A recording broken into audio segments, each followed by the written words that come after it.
Listen to the sounds.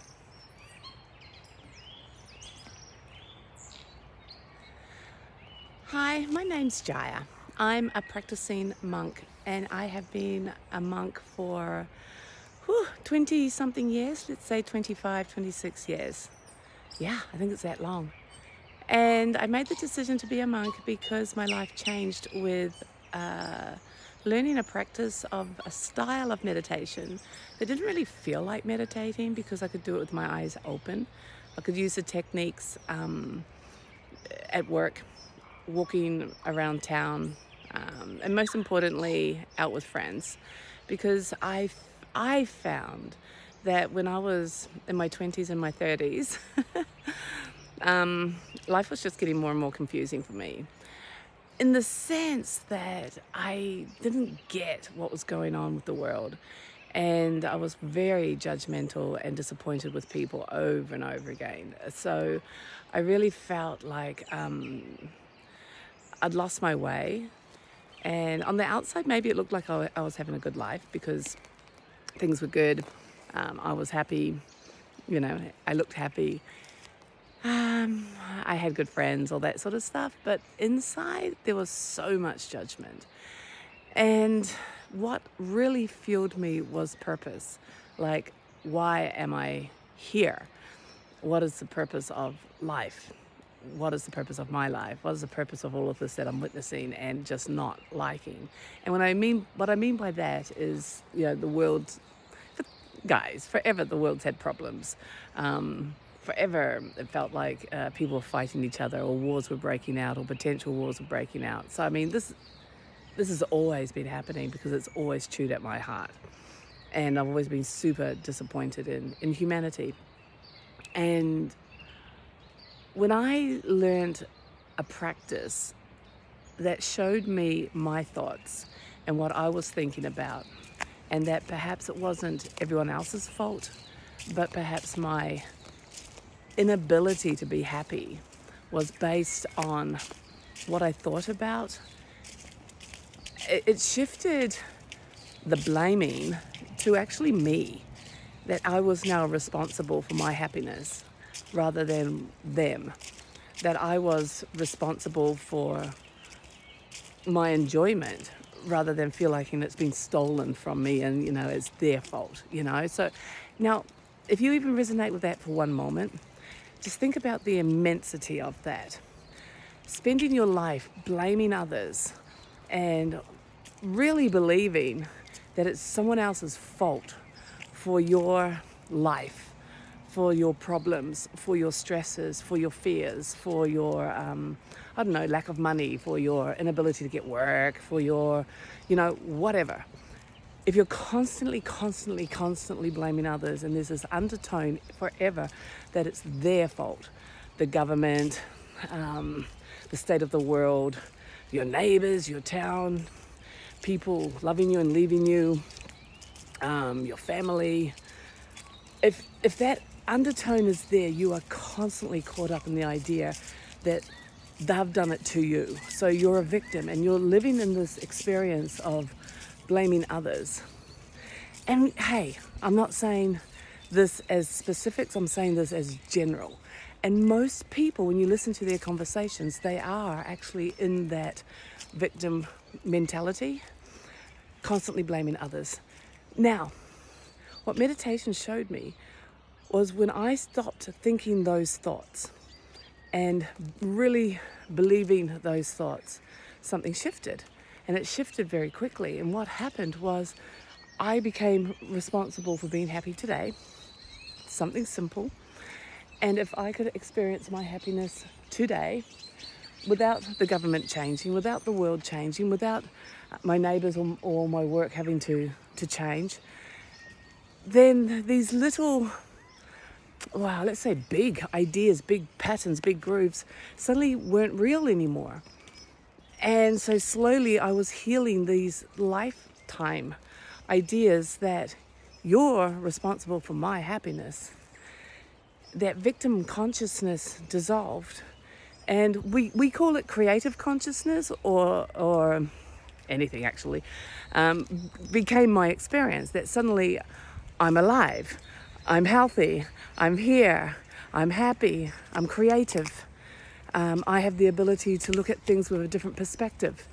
When I'm not blaming others and filling up my mind space with that, suddenly there's stillness, there's peace, there's awareness, there's creativity, there's this radiant awareness that's existing always. There's this beautiful presence, there's connection, guys. Instead of feeling disconnected from everyone and everything, suddenly it's naturally okay. Okay, so I started off saying how, I was blaming the entire world for my unhappiness, which left me very alone and very disconnected, even though I had friends and outwardly laughed a lot, blah-de-blah. That thread of feeling disconnected dissolved into just a natural experience in that everything's okay, which means everyone is connected, which means, that horrible feeling of fighting the world constantly ceased. And what was there was just ease and flow. It's huge. It's life-changing. It affects every angle of your life because it's at the core.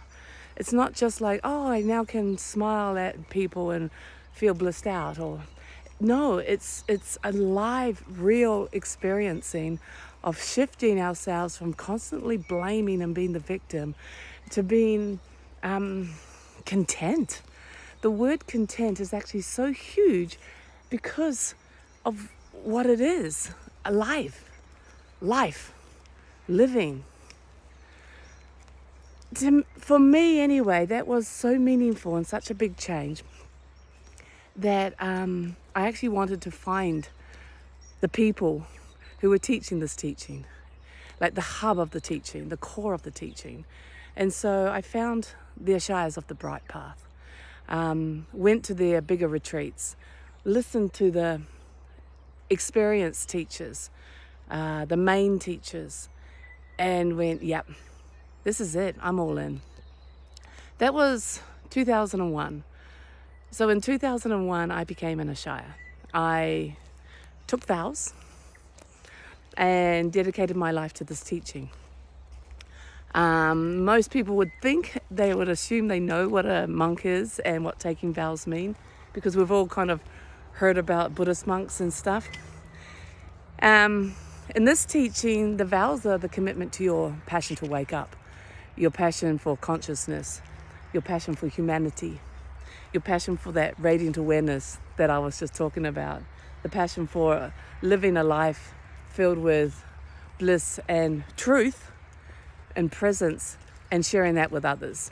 So since the year 2001, now you can calculate how old I am, I've been doing that. Now let me tell you, I meet humanity at their best. I meet humanity hungry for more. I meet humanity questioning their life, disappointed in themselves or in others, and wanting change. I meet people coming to the retreats who know nothing about God or spirituality. I meet people that have a full cup, who know everything about God and spirituality. So they think. But everyone's still hungry for more. And why they're hungry for more? Because it's an experience. It's not out of a textbook. It's not even what you're taught. You have to even let go of the teacher or the teaching to experience your experience right now. And that keeps it pure. It's a pure teaching because it's alive and happening now for you. Which is why I love doing videos like this, because they're so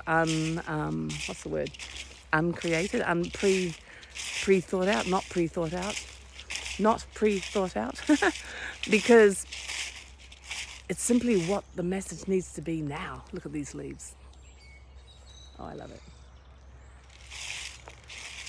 Life lived in presence, in purpose, in reality, in meaning, in divine, a divine purpose, a divine reality, is worth gold.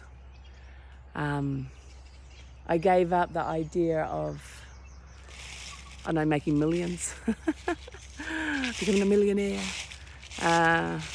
I mean, I still have nice things. I'm wearing some jade earrings right now. So it's not about that. Becoming a monk isn't about having nothing, but it means I'm not attached to it. The attachment is the killer. But I'm living, I guess the video here is to say this teaching and this presence and this sense of purpose can be alive and true in your life.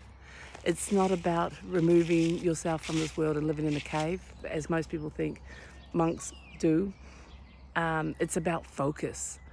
It's about mind, giving up the mind, giving up owning every thought and feeling which is negative, guys, and destructive, and that's the source of all suffering, and really living something else. And I love that that's what I've chosen to do and share with the world.